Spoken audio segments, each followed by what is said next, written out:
Allô? Oui, oui. Il y a le frère là qui n'est pas là. Oh là là. Il y a problème de connexion, non? Ouais, Il faut attendre un peu, frère, il va venir.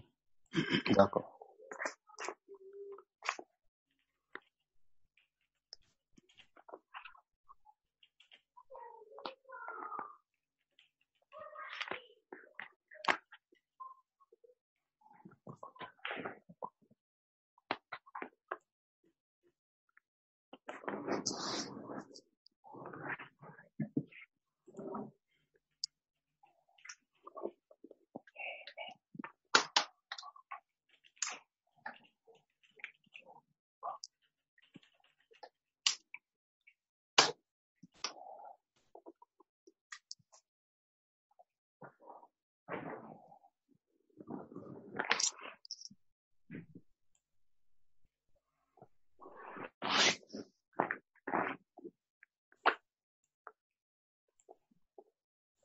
Il est là, le frère, où il est?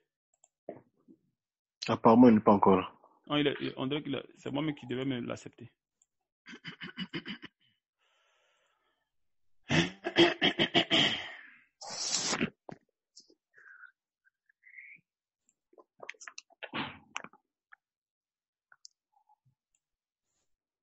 Frère, tu es là? Est-ce qu'il est là? Moi, je suis là, lui n'est pas encore là. Non, mais je l'ai vu tout à l'heure, là. Le voici qui est là. Il y a problème de connexion, Seigneur. Oui, oui, il est là. Voilà. Donc, Je sais. voilà. Il voulait lire le frère devrait lire un verset. Le frère... Bon frère, comment tu t'appelles? Oui, je m'appelle Christian. Ah, frère Christian. Ah, ok, frère Christian. Oui. Ouais, frère Christian Je voulait... parlais du de livre de Deutéronome, chapitre 30-15. Ok. Oui, j'ai lu. Mhm. Regarde, je mets aujourd'hui devant toi la vie et le bien, ou la mort et le mal. En effet, je te prescris aujourd'hui d'aimer l'Éternel ton Dieu, de marcher dans ses voies et de respecter ses commandements, ses prescriptions et ses règles, enfin de vivre et de te multiplier, afin que l'Éternel ton Dieu te bénisse dans le pays dont tu vas entrer en possession. Ici, nous voyons que le Seigneur nous met à notre disposition le bien et le mal. Amen. C'est-à-dire, c'est maintenant un choix que nous devons faire. Soit d'opter pour le bien ou pour le mal. Moi, en tout cas, dans mon humble avis, je pense que dans la vie, le Seigneur nous a dotés, il nous a parlé de choses sur le principe, sur les règles que nous devons suivre dans ce monde. Mais c'est maintenant à nous de faire le choix. Soit nous optons pour faire le bien, soit nous faisons le mal. Soit nous acceptons la voie que Jésus-Christ nous a apportée, soit nous refusons. Et la même théorie, nous avons les paradis, nous avons l'enfer. Nous avons le chemin qui mène vers la vie et le chemin qui mène vers la mort. Tout ce qui se passe dans le monde, c'est un problème de choix. Le Seigneur même quand le Seigneur a créé Adam et Ève, il a commencé par donner le principe, donner la règle. Il a mis l'arbre de la connaissance du bien et du mal, mais il a conseillé, il a souhaité que ses enfants ne mangent pas l'arbre, ne mangent pas le fruit. Et Dieu a dit, le jour où vous en mangerez, il y aura la sanction. Il a prescrit la sanction. Maintenant, c'était une décision que Adam et Ève devaient prendre, soit de manger, soit de ne pas manger. C'est aussi la même règle qui nous est appliquée aujourd'hui. Soit nous devons obéir au Seigneur, soit nous devons refuser. Amen. À mon humble avis, je pense que la vie en soi, c'est une question de choix. Une question de se sauver, c'est ça? Des choix. Nous devons faire le choix. C'est ce que dit, c'est de se sauver. Parce que si c'est le choix, tu dois te sauver toi-même. Non, pas se sauver soi-même. Dieu a mis à notre disposition les commandements, la Bible. Attends, mon frère, attends. Allons doucement. Toi, tu dis que Dieu a mis devant comment dirais-je, devant nous la vie et la mort. Et la mort. Voilà. Maintenant, à nous maintenant de choisir. Oui. Le bien et le mal. Ou le mal. C'est pas ce que tu as dit. Voilà. Bon, c'est ce que je dis. Donc, à mon point de vue, je pense que la vie, c'est un choix. Parce que quand Jésus est venu dans ce monde, il a prêché la bonne nouvelle. Les personnes qui ont cru en lui, ils ont suivi de suivre Jésus-Christ. Et d'autres qui n'ont pas cru, ils ont fait le choix. C'est à eux de faire le choix, soit de suivre Jésus, soit de ne pas suivre Jésus-Christ. Et aujourd'hui, le même choix nous est également imposé. Soit nous respectons ce que Jésus-Christ est venu nous dire, soit nous le refusons. Si nous suivons Jésus-Christ, c'est le chemin qui mène à la vie éternelle. Si nous refusons, c'est le chemin qui mène à la mort éternelle, à l'enfer. Mais est-ce que... C'est un peu ça mon point de vue. Je ne sais pas si... Alors, oui. Je voulais dire, dans les passages de Jean chapitre 3, verset... Jean chapitre 3, verset...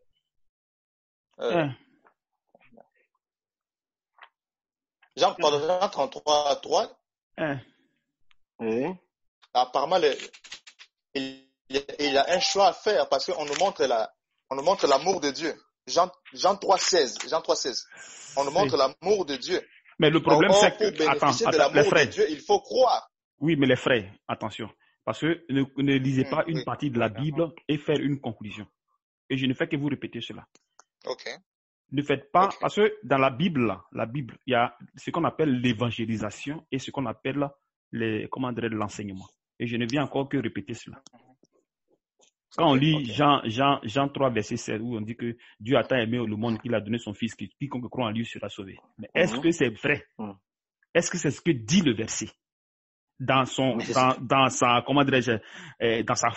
façon, on lit ce verset-là. Est-ce que quand on rentre dans l'enseignement, est-ce que c'est vrai? Parce que dans la Bible même, il y a la race des vipères. Il y a la race des vipères qui est dans la Bible. Et quand on dit quelqu'un race des vipères, ça veut dire quelque chose. C'est que c'est lié à la sémence du mal. Mais est-ce que la sémence du mal peut croire en Jésus? Parce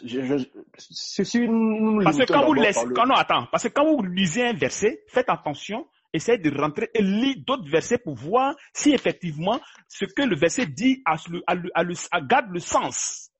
Parce que c'est là le problème. Parce que quand Dieu dit, et voilà toi, j'ai mis devant toi le bien et le mal. Fais le bien. Donc, ça veut dire que nous, on a un choix de faire le bien ou on a un choix de ne pas faire le bien. C'est ce que ça veut dire. C'est ça. Ok. Maintenant, il faut lire Lamentation 3, verset 37. Lamentation 3, 27. 37, oui. 37. Oui. Frère Yves, s'il vous plaît, est-ce que vous pouvez couper la vidéo pour que la connexion soit bonne? De couper? Ah, de couper la vidéo. Oui, un instant, pardon. Tu m'excuses, pardon, frère. Ouais, un instant. Un instant que je coupe ici. Lamentation. Ok, c'est bon. Lamentation 3, verset 37.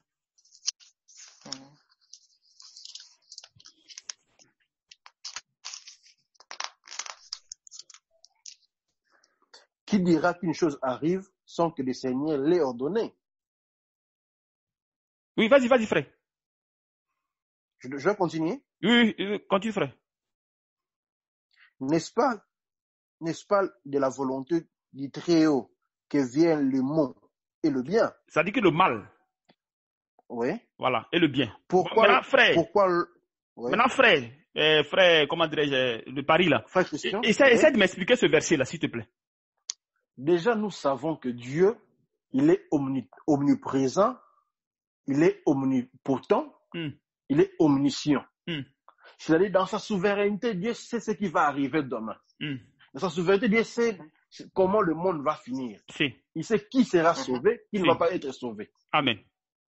Mais Dieu a mis en nous le libre arbitre. C'est-à-dire, il ne nous a pas imposé sa décision finale. Allons doucement, frère. Allons doucement. Il te dit, laissez les raisonnements, lisons la parole de Dieu. Parce que si c'est comme ça, on ne pourra pas s'en sortir ici. On ne pourra pas s'en sortir. Il y a les versets qui sont là. Ne négligez pas ces versets. Parce que les versets sont devant vous. Ne laissez pas les versets et faites des raisonnements. Voilà pourquoi Paul a dit de marcher selon l'esprit. Dans Galates, comment dirais-je, 5:16, il est clair là-dessus. Il dit, marchez selon l'esprit, afin que vous n'accomplissez pas les désirs de la chair. Parce que les désirs de la chair sont contraires à celui de l'esprit. Dieu, sa manière de voir est différente de nous, de façon nous voyons. Donc, il ne faudrait pas qu'on dise un verset, puis on commence à interpréter. Non. Si on veut interpréter, il faudrait qu'on ajoute d'autres versets. Parce qu'un verset seulement ne peut pas suffire pour expliquer quelque chose. Non, ce n'est pas possible. Parce qu'il y a des versets qui vont contredire ce que tu dis. Moi, je vous ai donné un verset, Lamentation 3, verset 37. Qui dira qu'une chose arrive sans que le Seigneur l'ait ordonné? Qu'est-ce que cela veut dire? D'abord, qu'est-ce que cela veut dire d'abord? Expliquez-moi ce que ça veut dire, cette phrase d'abord. N'est-ce pas la volonté du Très-Haut que viennent les maux, c'est-à-dire le mal et le bien? Ça, c'est clair. Qui a créé Satan? C'est pas Dieu qui a créé Satan.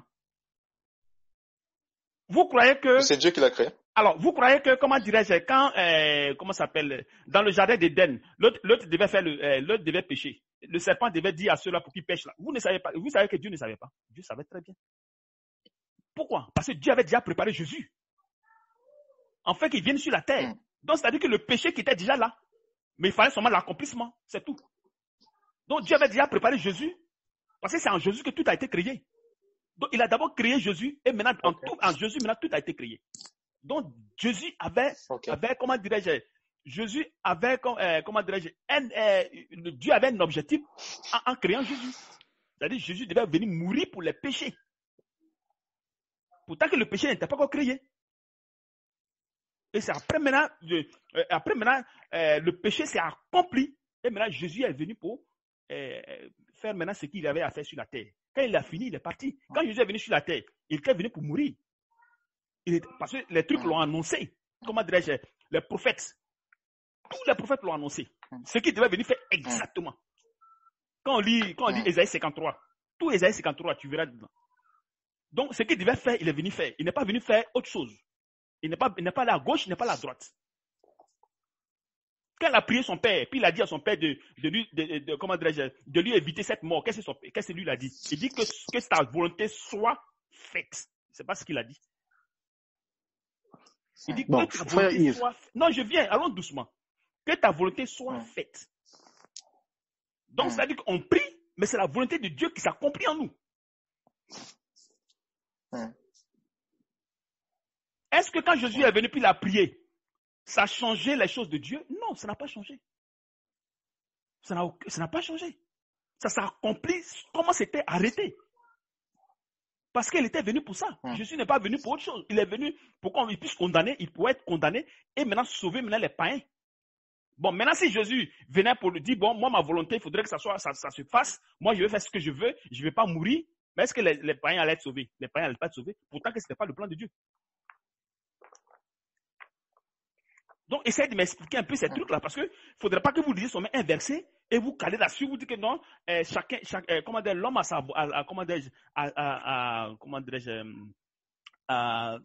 son libre arbitre.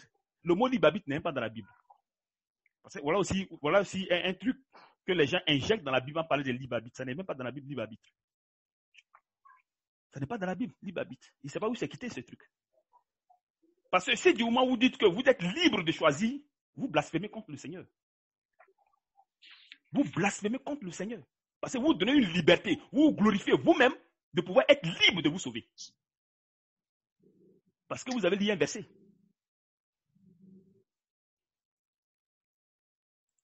Vous m'entendez? Vous m'entendez les frères? Oui. Ce truc en train de casser les pieds ici. Quoi. Ah, Seigneur Jésus. Donc, je vous écoute.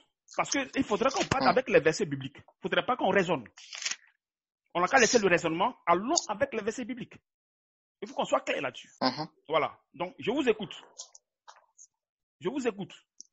Moi, je voulais d'abord réitérer par rapport au verset de Jean 3, verset 16. Qu'est-ce que vous comprenez par ces versets?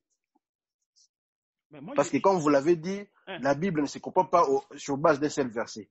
Il y a toujours des versets supplémentaires qui complètent la pensée de la Bible. Qu'est-ce que vous comprenez par rapport au verset de Jean 3, verset 16? Mais si du moment on ne peut pas se sauver, le monde dont il parle ici, le monde dont il parle ici, ce n'est pas tout le monde. Ce sont des gens qui sont précis. Enfin que quiconque, et ce quiconque-là, ce n'est pas donné à tout le monde. Parce que la Bible dit qu'on a été racheté. La Bible dit qu'on a été racheté. Donc une personne qui est rachetée, c'est une personne qui a été d'abord achetée, et on vient l'acheter encore 2 fois. Donc ce sont ces personnes-là que Dieu est venu chercher. Voilà pourquoi dans la Bible, quand vous lisez, faites attention aux mots et aux expressions. Donc, si on doit se focaliser à votre réflexion, on peut non, dire c'est pas sur ma réflexion, frère. Il ne faut pas dire ma réflexion. Il faut dire réflexion, pas ma réflexion. Si on peut dire ce que vous dites là, on peut comprendre que c'est juste une formalité que Jésus-Christ est venu faire dans le monde. Tout était déjà prédestiné. Il y avait déjà des gens qui étaient sauvés. Mais c'est ça. Il n'est venu que faire une formalité. Donc, ça importe vraiment peu. Donc, sa présence. Ça importe peu, comment c'est-à-dire? Parce que déjà, c'était déjà programmé. Tout était déjà dans le dessein de Dieu. Jésus-Christ, il y avait déjà des gens qui étaient sauvés déjà avant même que le monde soit créé. Il n'est venu que faire. Donc, même quand tu ne crois pas, donc comme tu es déjà dans le plan de Dieu, donc tu seras déjà seulement sauvé. Donc, tu n'as pas l'effort. Non, frère, allons doucement. Tu n'as pas des efforts à faire. Allons avec la parole. Il ne faudrait pas que. Allons, lisons 1 Pierre. Si vous avez les versets à mener, lisons 1 Pierre 7. 1 Pierre 1. 1 Pierre 1.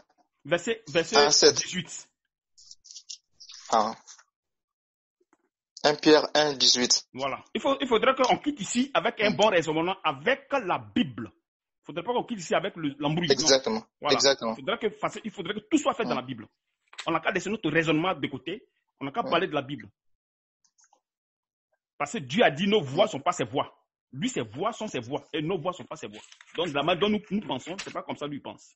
Donc, s'il a donné un verset pour dire qu'il a mis devant nous le mal et le bien, et après, il vient dire encore que c'est lui. Tant qu'un mal ne se commet pas sur la terre, ça ne peut pas se commettre. C'est lui qui permet. Même avec Job, c'est pareil. Quand Job a été attaqué par Satan, c'est lui qui a envoyé Satan là-bas. Quelqu'un n'est pas parti. Satan n'est pas parti de lui-même. C'est lui qui a mené Satan. Donc, lisez le verset, frère. 1 Pierre 1, 18. Oui. Serviteur. Non. Soyez soumis. 1 Pierre, pas Pierre. 1 Pierre 1, 18. Pas Pierre, 1 Pierre. 1 Pierre. Il ne faut pas confondre Pierre et 1 Pierre. C'est 1 Pierre. Parce qu'il y a Pierre, puis il y a 1 Pierre. Vous le savez, 1 Pierre 1, 18. Oui, sachant. Vous le savez, en effet, c'est pas par des choses corruptibles comme l'argent ou l'or que vous avez été rachetés. De la manière de vivre et dépourvue de sens que vous avez transmise vos ancêtres, mais par le sang précieux du Christ, qui s'est sacrifié comme un agneau sans défaut et sans tache. Prédestiné en avant la création du monde, il a été révélé dans le dernier temps à cause de vous. Point. Je continue. Amen. Je vais lire dans la version chose. Ta version, c'est quelle version, ta version? C'est second 21. Ah, ok, second 21. Alors, j'ai lu dans lui second. Mon frère, tu es prêt de l'autre côté? Ok, je suis prêt.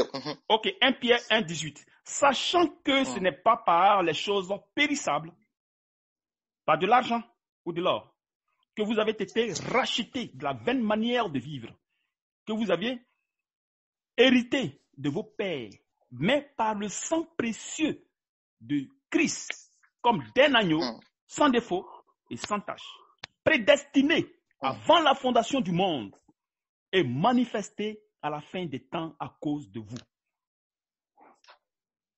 Qu'est-ce que vous comprenez ici? Prédestiné avant la fondation du monde. C'est-à-dire qu'avant même que le monde ne soit créé, Jésus était déjà prédestiné. Pour ce péché qui devait venir, il devait descendre sur terre.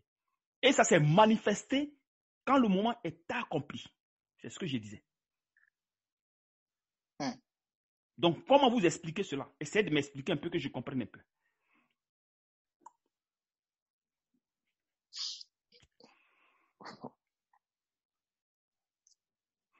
Je vais redire, sachant que ce n'est pas par des choses périssables, par de l'argent ou de l'or que vous avez été rachetés, de la vaine manière de vivre que vous avez été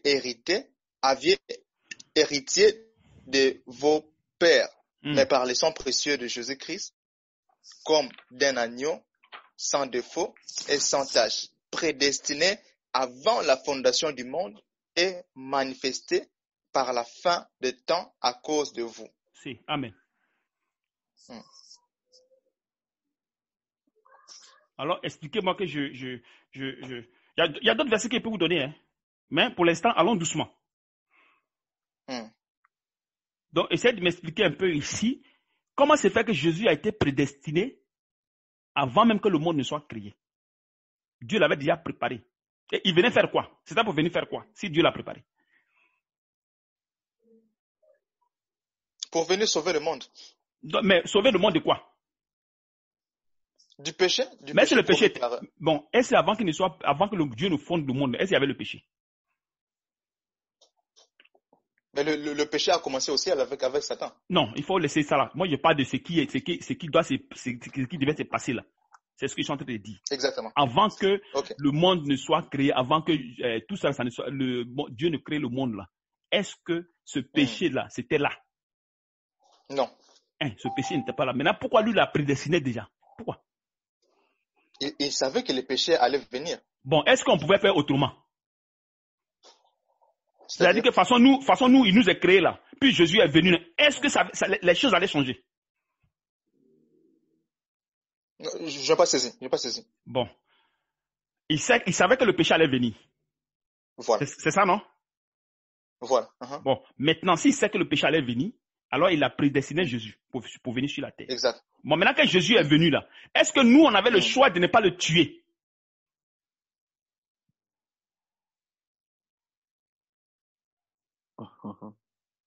Si on avait le choix de ne pas le tuer. Si.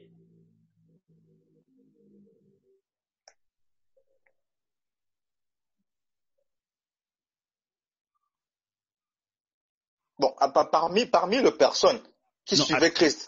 Mon frère, allons doucement. Allons doucement. Est-ce qu'on avait le choix de ne pas tuer Christ? Est-ce qu'on avait le choix? Est-ce qu'il y avait un choix pour dire que non, nous on ne doit pas tuer Christ, il faut bien vivre avec nous ici, il faut bien manger ici? Est-ce qu'on avait le choix de faire ça? Est-ce que ceux qui l'ont tué avaient le choix de ne pas tuer Christ? Moi, c'est la question que j'ai posée. Est-ce qu'il y avait un choix de ne pas tuer Christ? Mais ceux qui ont tué Christ, leur choix c'était de les tuer. Allons frère, allons doucement. Est-ce qu'il y avait un choix ceux qui l'ont tué, est-ce qu'ils avaient le choix de ne pas le tuer? Moi, c'est la question que je pose. Oui ou non? C'est oui ou non? Est-ce qu'ils avaient un choix de ne pas le tuer? C'est la question. Hein, tu dis? Pardon? Est-ce qu'ils avaient un choix de ne pas le tuer ou de le tuer? Ils avaient un choix?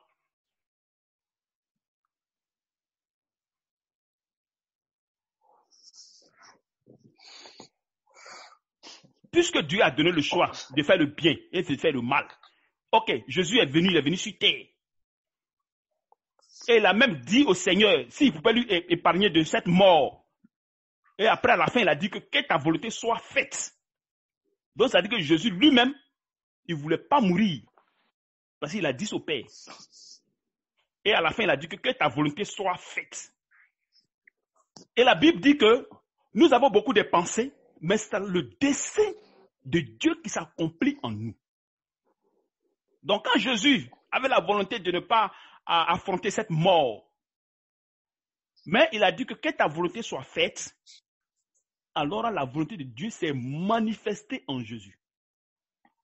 Alors, les personnes qui devaient tuer Jésus, est-ce qu'ils avaient le choix de ne pas le tuer ou de le tuer? Moi, c'est là où il y a ma question. Oui, ils avaient le choix. Ils avaient le choix. Hein? Oui, ils avaient le choix. Donc, s'ils ne tuaient pas, qu'est-ce qui allait se passer? Là, c'est le Dieu sait, hein? Non, mais non, attends, mon frère, il ne faut pas avoir ces genres de raisonnements-là. Il ne faut pas dire parce que Dieu sait toutes choses. Et Dieu, il ne fait rien pour rien.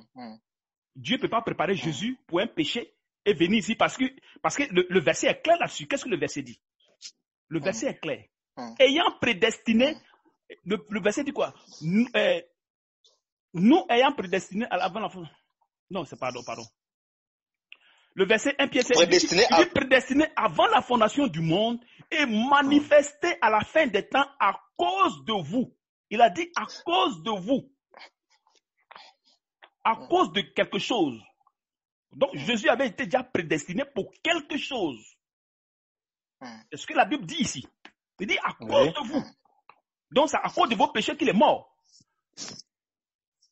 Alors là, ceux qui l'ont tué, ils n'avaient pas de choix. Ils n'avaient aucun choix. Ils ont accompli seulement le dessein de Dieu. Alors si vous me dites qu'il avait un choix, et si Dieu encore vient dire encore à cause de vous qu'il est venu sur la terre, bon, maintenant s'il n'était pas mort, qu'est-ce qui allait être maintenant le problème? Parce que le péché était là. Et comment les gens devaient être sauvés? Parce que le culte de Moïse ne peut pas sauver quelqu'un. Le culte de Moïse, où tous les comment on appelle ça, tous les juifs, tous les enfants de Dieu sont morts. Et ils étaient morts à cause de quoi? Ils étaient morts à cause de la désobéissance. Ils sont morts, et tous. Ils sont morts à cause de la désobéissance. Donc quand Dieu est venu, Dieu a changé les choses. Il a dit que l'homme ne peut pas se sauver elle-même. L'homme ne peut pas se lui-même ne peut pas se sauver. Donc il faudrait que je vienne, je change les choses. Donc il a changé l'alliance. Il a changé le culte. Il a changé le sacerdoce. Il a changé les choses. Donc on n'est plus sur le sacerdoce lévitique où le culte était charnel.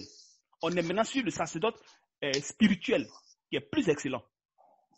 C'est pourquoi Dieu vient dans le corps de chrétiens et c'est Dieu qui se manifeste dans le corps de ce chrétien afin que le chrétien soit parfait. Et non le chrétien lui-même qui manifeste les désirs, l'œuvre de Dieu en lui. En aucun cas, le chrétien ne peut pas manifester le désir de Dieu dans son corps. Jamais. C'est l'Esprit de Dieu qui vient par le baptême du Saint-Esprit, manifeste les désirs de Dieu dans le corps du chrétien. Voilà pourquoi nous recevons le baptême du Saint-Esprit, afin que on puisse faire ce que Dieu désire. Maintenant, si c'est une question de choix, ça cause un problème. Si nous devons réfléchir par rapport au commencement du monde, déjà, par rapport à cette argumentation, on peut conclure que même Adam et Ève n'avaient pas le choix.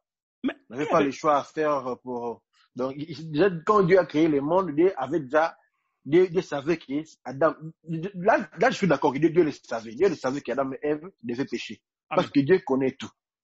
Dieu connaît tout. Mais seulement, si on doit réfléchir par rapport... est-ce que les gens qui ont tué Jésus savaient le choix ou ne l'avaient pas? C'est qu'on peut aussi dire que Adam et Ève n'avaient pas le choix. Ils devaient seulement pécher. Mais le problème, c'est quoi? Toi et moi, on a lu il t'a fait lire un verset. Il t'a fait lire un verset de Isaïe 46. Je ne sais pas si tu as retenu encore. Isaïe 46, verset 10. J'annonce dès le commencement ce qui doit arriver. Et longtemps d'avance, ce qui n'est pas encore accompli. Je dis, mes arrêts subsisteront et j'exécuterai toute ma volonté. Il a dit, j'exécuterai toute ma volonté. Mais quelle est la volonté de Dieu? J'ai exécuté toute ma volonté. C'est moi qui appelle de l'Orient un oiseau de proie. Vous connaissez les oiseaux de proie là, non? Les oiseaux de proie là, vous connaissez ça? C'est quoi? Oui, les oiseaux de proie là. Il dit, j'exécuterai de l'Orient un oiseau de proie. D'une terre lointaine, un homme pour accomplir mes desseins. Je l'ai dit et je le réaliserai. Je l'ai conçu. Il dit, je l'ai conçu et je l'exécuterai. Il dit, je l'ai conçu. C'est un truc déjà fait. Un truc déjà fait. Et il vient l'accomplir. Et quand on lit Ésaïe 37, 26, il dit, n'as-tu pas appris que j'ai préparé ces choses de loin et que je les ai résolues dès les temps anciens? Maintenant, j'ai permis qu'elles s'accomplissent. J'ai permis qu'elles s'accomplissent. C'est pareil avec Jésus. Dieu a prédestiné Jésus au temps juste. Quand Jésus est venu, il a accompli.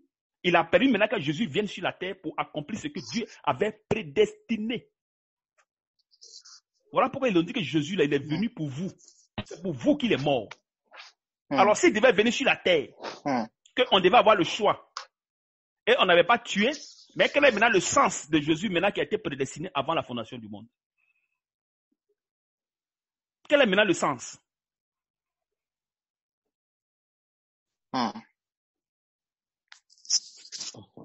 Parce que quand on lit Romains 3, verset 23, car tous ont péché et sont privés de la gloire de Dieu. Et ils sont gratuitement justifiés par la grâce et par le moyen de rédemption. Tu vois déjà, ils sont gratuitement justifiés par la grâce. Donc, tous ont péché, tous.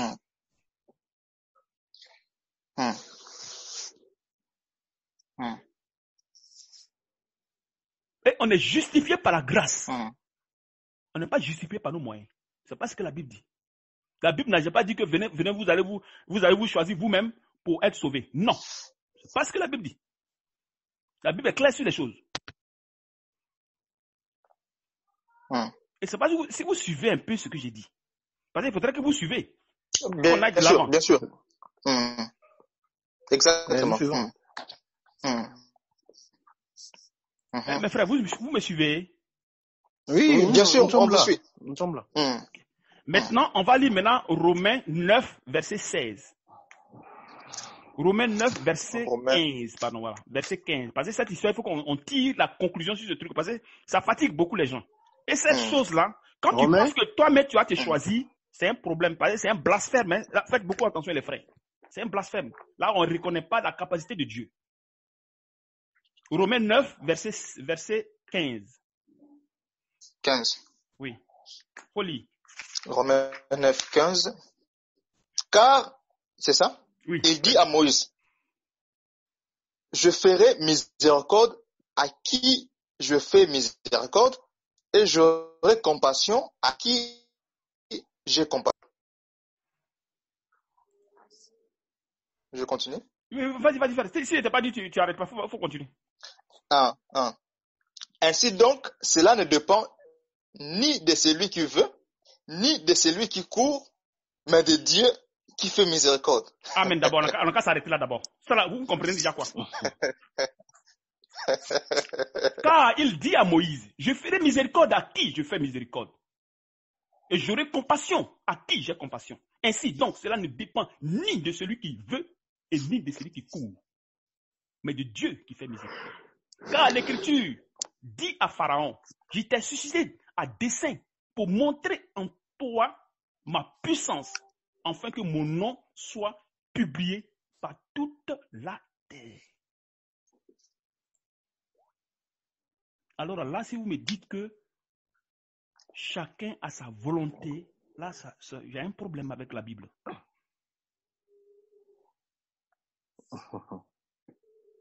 Et encore, le verset 18, ainsi, il fait miséricorde à qui il veut et il endurcit qui il veut. Donc, c'est-à-dire que croire ne vient pas de quelqu'un. Si tu ne crois pas, c'est Dieu qui endurcit ton cœur pour ne pas que tu crois. Donc là, on peut dire que Dieu est injuste, c'est ça? Non, ça c'est la pensée, charnelle. C'est comme toi. Tu vas venir, tu fais, comment dirais-je, quelque chose, comment on appelle ça, tu as ta voiture, mais si tu perds ta voiture, là, tu la fais comme tu veux. Est-ce que tu as demandé à quelqu'un comment il faut entretenir ta voiture? Tu la casses si tu veux, tu la jettes, tu donnes à qui tu veux. C'est comme ça, Dieu nous a créés, il fait de nous ce qu'il veut. Est-ce qu'il va demander à quelqu'un? Il ne va pas demander à quelqu'un. Il fait de nous ce qu'il veut. Puis ça a été clair dans la Bible. Tout est écrit dans la Bible. Tout est écrit. Oui, nous savons que Dieu fait ce qu'il veut, mais quand un père a plusieurs enfants et qu'il choisit des enfants qui iront au paradis, attention, ne dites pas que non, tout le monde n'est pas père de Dieu. Hein? Tout le monde n'est pas père de Dieu. Ce n'est pas écrit dans la Bible. Tout le monde n'est pas enfant de Dieu. Tout le monde est parce que ne faites pas la différence entre les créatures et les enfants de Dieu. Faites cette différence. Parce que tout le monde n'est pas enfant de Dieu. Tout le monde est créature de Dieu et non enfant de Dieu. Bon, d'accord. Restons d'abord dans l'angle de créature de Dieu. Quand tu crées tout le monde. Mais tu choisis parmi les personnes que tu as créées, ceux qui iront au ciel, ceux qui iront en enfer. On peut dire que c'est de l'injustice. Mais c'est pas de l'injustice. Comment c'est de l'injustice? C'est ce que moi je te suis en train de faire comprendre. Que si toi tu prends ta voiture, que tu la casses, ou tu comment dire, tu la tiennes, où est la justice? Non, attends, d'abord. Non, là, l'exemple là ne colle pas. Si on veut prendre un bon exemple, on peut dire que tu as deux voitures identiques, tu préfères casser l'autre et l'autre tu le laisses. Non, c'est même pas ça même. Ta propre voiture même tu la casses.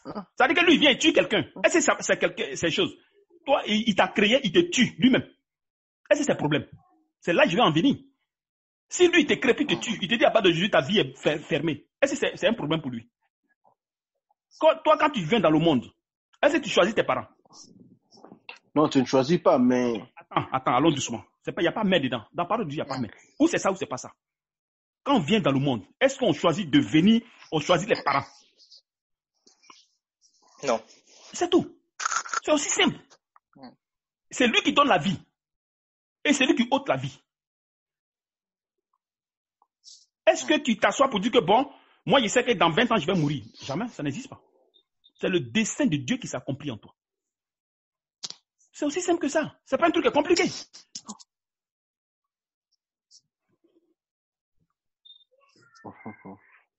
Voilà pourquoi j'ai pris l'exemple sur la voiture. Parce que la voiture t'appartient. C'est pas pour quelqu'un, c'est pour toi. Et tu la fais ce que tu veux. Tu la casses, tu vas aller marcher dans les pieds, avec tes pieds, tu marches.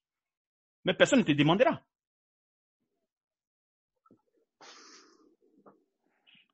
Donc quand vous me dites qu'il y a un choix, il y a un problème. Parce que s'il y a un choix, c'est que Jésus est venu gratuitement sur la terre. Et vous avez lu ici, parce que vous lisez les versets, j'ai l'impression que vous voulez ignorer un peu. Pourtant, c'est écrit ici, c'est clair.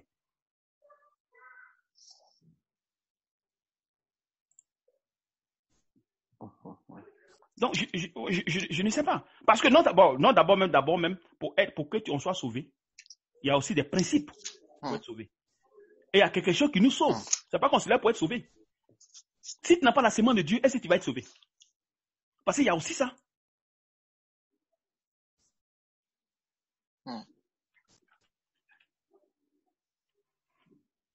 Donc, les frères, je vous écoute. Parce que là... Une question. Comment savoir qu'on a la sémence de Dieu? Non, frère, attends, allons doucement d'abord. Allons doucement avant d'arriver ici à faire des sémences. Allons doucement. On va d'abord finir avec cette histoire des choix. Voilà. Parce que quand Jésus vient dire que non, c'est à cause de vous, que Jésus est venu mourir. C'est qu'il y a un problème. Et quand on parle de choix, quand on parle de, comment dirais-je, vous avez été racheté. Parce qu'il y a la racine achetée. Puis on dit vous êtes racheté. Donc vous avez d'abord appartenu à quelqu'un. Et là, quelqu'un vient encore vous racheter, vous reprendre. Exactement. Je ne sais pas si il me fait comprendre un peu. Oui, ok. Donc, je ne comprends pas quand vous parlez de choix. Et c'est pas quel genre d'église qui enseigne ces genres de choses. Mais ils amènent les gens à la dérive. Parce que quand vous parlez de choix, mais ça devient un problème parce que la chair n'est pas se choisir. La chair n'est pas sur Dieu. Parce qu'on a eu l'exemple avec Moïse, avec les frères, tout cela. On a eu ça avec eux. Donc, moi, je ne comprends pas quand vous parlez de choix. Je ne comprends pas les frères. Essayez de m'expliquer un peu, parce que là, je suis un peu perdu dans mon esprit. On n'a qu'à essayer de prendre Ézéchiel 36. Prenez Ézéchiel 36. Ézéchiel 36, verset 26.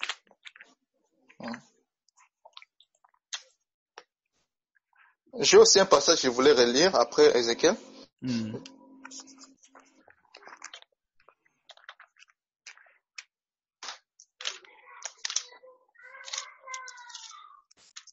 Ézéchiel combien? 36? Si.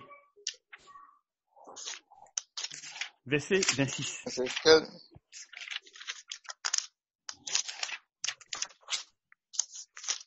« 36, 26.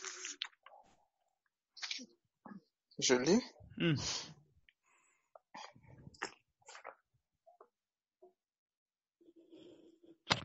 Je vous donnerai un cœur nouveau et je mettrai en vous un esprit nouveau.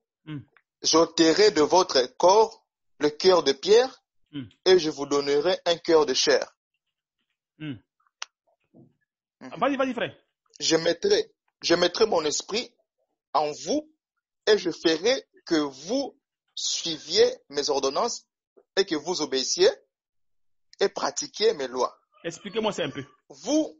Non, amen, amen. Ok. Expliquez-moi un peu cette partie de la Bible. Parce que quand vous lisez un verset, faites attention avant de l'expliquer. Cherchez des versets qui peuvent accompagner ce verset et comprendre le sens. Parce que ne lisez pas un verset puis collez, non. Parce que si vous lisez, vous collez, c'est un problème.